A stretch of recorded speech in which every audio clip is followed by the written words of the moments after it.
In this video, I'm going to talk about my experiences with the Mafia and give you some real life mob stories. And they're coming up right now.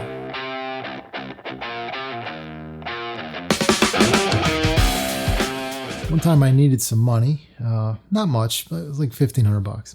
And I went to a loan shark that I knew from when I was dealing. So he gave me the money, no problem. And I didn't have a job and wasn't dealing anymore. So I couldn't pay him back. Things didn't go out the way I thought with the money.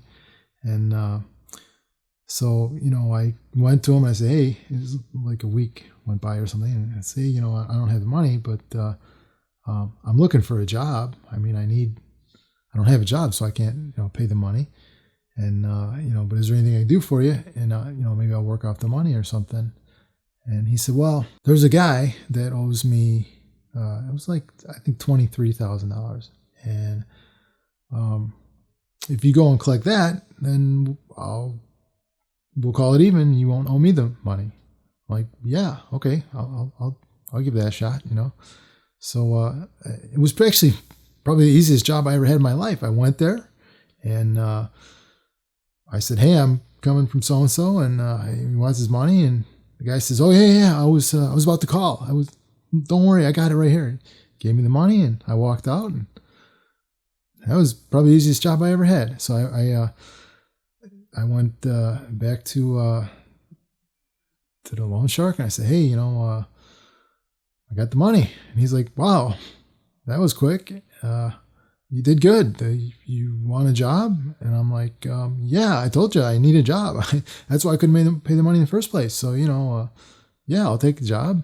And he's like, okay, fine. So I started doing collections for this guy. This guy was mobbed up pretty good. And he didn't just do, loan shark. It's what he did. He did a lot of, a lot of the debts were like gambling and stuff like that. But he also, he sold guns and different things, that people would want. It was kind of like a jack of all trades type. He made a buck where he could. So, so I mentioned I got knifed before. I told you that story, and I got shot twice. And that was while I was working for this guy. I'm going to tell you, some of the things that I'm going to say in this video, I could literally get hauled off to jail for saying. Or worse, people could be after me. So I think it's in our best interest if we chalk this up as fiction, if you get my drift. All right, now let's get into the story. Basically, make a long story short, I took a bullet for his son. His son was a real hothead. And he started up with a guy and, we ended up getting into the fight. Guns were pulled. Guns went off. I don't want to get too much into that story. Again, remember, this is fiction, okay? So nothing comes back on me. But anyway, so I was kind of standing in front of his son and took the bullet. And that's how I got the one right here. It's on my side. I can't see it. But I'm like, shit, what are we going to do? They're like, we can't take you to the hospital. I'm like, well, you're not going to let me die. Like, I got to, I was bleeding. It was like not really a gut shot. It was to the left of my, anyway, they ended up taking me to a vet, like a veterinarian. And, I guess I should be grateful. They paid him $25,000 to fix me up. And so, hey, if you ever get shot and you can't go to the hospital, find a vet. And the going rate is, well, I don't know what it is now. It was $25,000 back then. And I was kind of surprised that he paid it for me, but he did. So, and I was told to tell anybody if I had to explain the scar that I had a mole removed. So that, that's my story, and I'm sticking to it. Well, maybe I'm not. Whatever. So then the other one was in my arm here. Basically similar situation, working with the same guy. That one was tough though, because it broke my arm. The bullet went in and hit the bone, and it didn't like shatter the bone, but like it didn't have to. Luckily, it didn't have to be reset or anything, but it broke it, and I had to have it in a sling, and I was laid up for a while.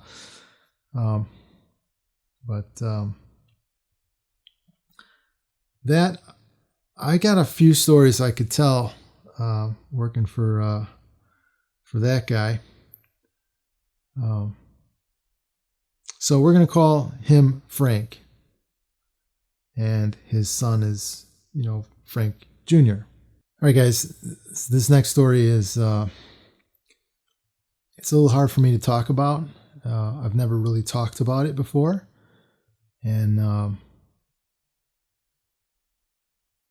I guess I'm going to go ahead and talk about it. But again, I want to reiterate that this is all just fiction, okay? It's just, didn't really happen. I'm just telling you something that is fiction. Okay, I had this friend, we're going to call him Dave. I got him a job. He would help me sometimes with the collections, whatever, and it was going good. Everything was fine. But he ended up borrowing money from our boss, Frank. And it was, not a lot of money, but enough money, that that they were going to, they wanted their money. It was about maybe 25 grand, something like that. And so he's like, there's no way I can come up with the money. There's no way. I gotta go. I gotta run. I just, I'm gonna go. His idea, he wanted to go to Vegas. I'm like, dude, you can't go to Vegas. First of all, they know everybody there. You're gonna get caught right away. And, you're not gonna like what happens if you get caught. If you don't like what happens, if you fess up to it and say you don't have the money and put yourself at his mercy, you're definitely not going to like what happens if you run, especially if you go somewhere where they know everybody. Well, Frank knew that we were close, and he also knew that Dave was probably going to run. So he told me, bring him in, bring him to a meeting, we'll talk. We'll work things out. I said, well, look, I'm going to feel bad if you, hurt him. He's like, I'm not going to lie to you. We're going to rough him up. He's going to get hurt. But I promise you that we won't kill him. We're going to hurt him. We're going to scare him, but he'll live. So in my head, I'm thinking, well, the alternative is worse. So I talked him into coming in. I mean, I'm like, you can't run. They'll find you, especially the places that he wanted to go.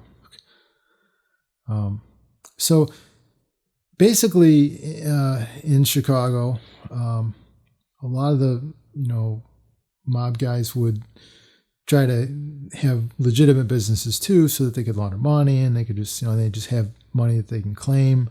In case they wanted to buy something bigger, like houses and stuff. So a lot of them would actually invest in real estate, and they would buy houses, especially on the north side, where, neighborhoods were up and coming. And they'd buy a house and they'd tear it down. They'd build this 3 or 4 flat, or even sometimes a 5 flat house. And they'd make different, like condo units out of it and sell them. And so, I was involved in helping that a little bit, just with the, construction work and stuff. And so did Dave. So it was an easy thing to say, hey, let's just meet at one of the houses, So we get there, and Frank's not there yet. But Frank Jr. shows up before his dad. I didn't even know he was going to be there. And let me tell you, he's a hothead. He's basically like a spoiled brat type. You can tell his whole life he's grown up and not had a lot of discipline. His dad just gave into whatever he wanted, and just like, no consequences for anything. His dad would always smooth it over if he messed up or whatever. And so, he ended up being kind of like an adult toddler, So he pulls out a chair and sits in the middle of the room and sits Dave down in the chair. And he's going to start tearing into him, before his dad gets there. And I'm like, this is not going to go well. But there's nothing I can do. I can't go against him, Guys, I told you this is really hard for me to talk about. He grabs a 4x4 that was laying there and whacks him over the head with it while he's sitting in the chair. He falls down on the ground. Frank Jr. keeps on whacking him with the 4x4 until there's just nothing but a mess all over the floor.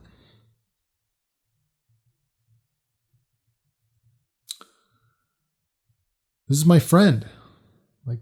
We worked together, but we were friends before that, and I got him the job. And I felt really bad because, it's my fault. I brought him there. Well, now Frank Sr., gets there. He walks in, he sees the mess, and we're both standing there. And, he knew right away what happened. He's like, Frankie, what did you do?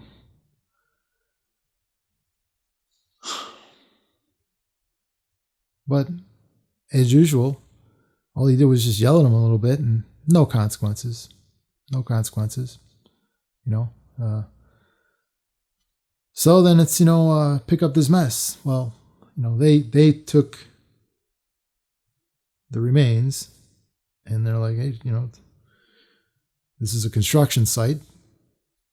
Clean up the mess. Clean up the construction site. And, a lot of times I would have to do that. Not that, but clean up construction sites, sweep up and, things before sweep up the floor before the tile guy would come or something like that, So,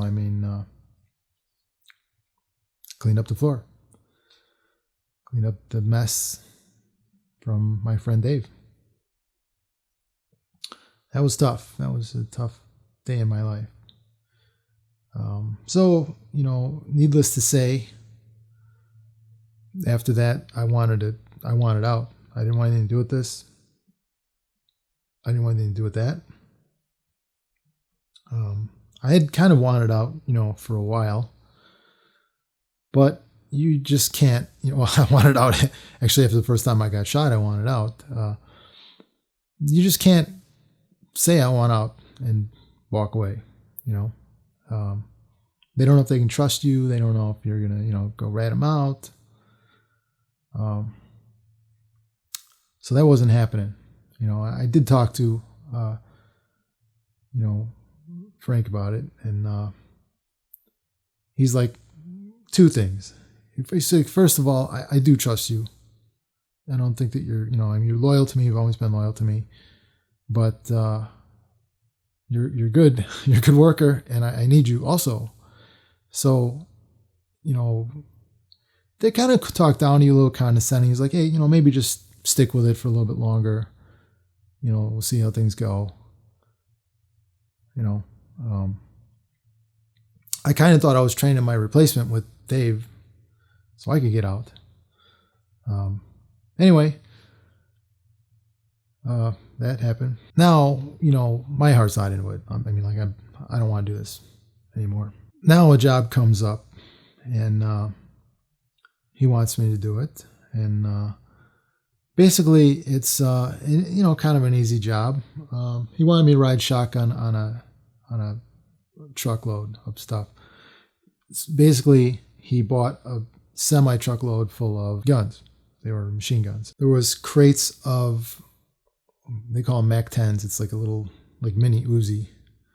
And then there were some, M16 type, guns. Whoever he was getting them from was bringing them up from down south somewhere.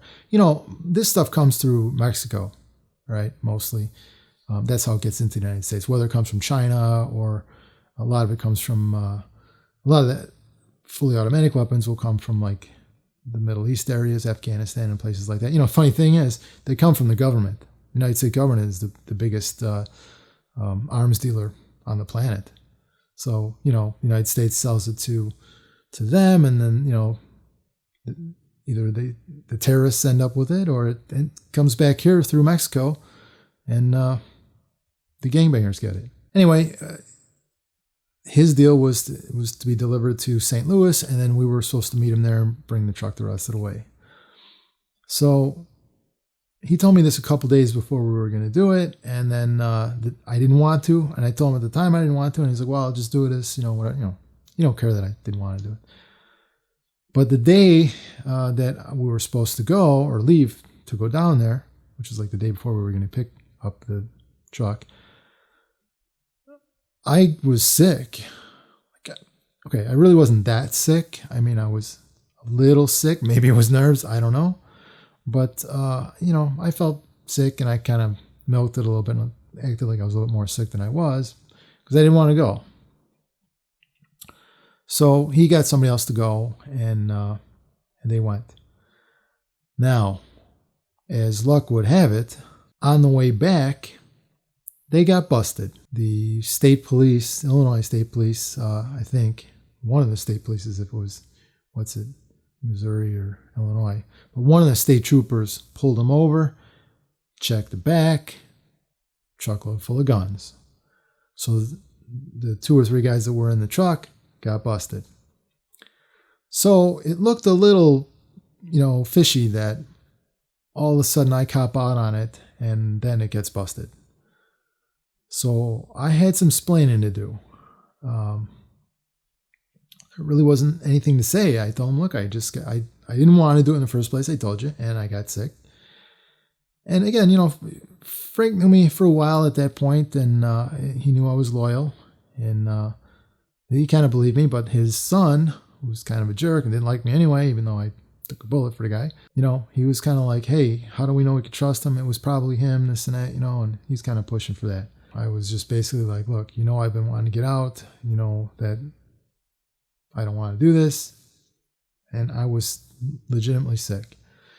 So he's like, well, we're going to keep an eye on you for a while. That was the gun truck story getting busted. One of the jobs I did was kind of interesting. So in my area, there's a mall, and next to the mall, there's a community college. And on the other side of the mall, there's like a National Guard base or something like that. But many years ago, that whole complex, including where the mall is and where the college is and where the base is, was a whole big military base. Like this was back in like probably for the Vietnam War or something like that, around that time. And underground, there was a bunch of bunkers and stuff, or whatever you call them. After that base shut down and, the community college was there and then the mall was there, they basically sealed off underneath there. But the rumor was that there was a bunch of unused or maybe returned or whatever weapons from the war, from Vietnam War. So M16s is what we're talking about. My boss is thinking there's crates and crates of these M16s down there and maybe some grenades, whatever. I don't know. He didn't know. He's like, there's got to be some stuff down there. So he wanted us to go and break in and steal all the M16s or whatever was down there. So once again, with the disclaimer, guys, fiction, okay? We kind of prepared. I don't know how we knew, but whatever. We knew there were going to be rats down there. And we knew that it was, all soldered and welded shut. So we brought like a blowtorch and waders, rubber, the things you go fishing in the water with. So I had overall waders that went up to like here, I didn't do the torch. The other guy came with it. There was like 3 or 4 of us. He, torched it open and I'm standing there, and so me and the other guy, we're trying to like pry the door open as he's, well, torching it open. And as soon as we got it open, a flood of rats just came pouring all over the place. They must have been inside there like 4 or 5 feet high. And as soon as we picture like 4 or 5 feet of water, and you open the door and all the water comes out like that, all the rats were coming out, and I could feel them trying to bite on me. And it must have been rabbit or, like I could feel them biting through the rubber, like trying to bite my legs and stuff. And of course we had gloves on too, but I was holding up my hands like this, and I could feel them. They was pinching a little bit through through the rubber. You could feel it. And luckily they didn't bite through the rubber, but that was crazy. And I don't think there was as much down there as he expected, but there was some things down there that they ended up getting away with. So that was kind of a interesting story that you wouldn't have really thought. Finally, after I got shot the second time, I'm like, look, I've had enough of this. I can't do this anymore. Frank's like, look, you're right. You've given a lot to this organization, and I trust you. You saved my son. You're good. Basically, I just told him, I was going to go back to school. I didn't know what I was going to do. Go back to school, go to college, something. I don't know. But not this. I can't do this anymore. Well, guys, if you're still watching, you must have liked the video. And if you did, give it a like. Now, if you want to see more like this, subscribe and click the bell. If you got some extra time on your hands, why not watch another one? You can choose one from the Stories of My Life playlist, which will appear here after I disappear. Or you could watch the next one in the series, which will also appear here. See you in the next one.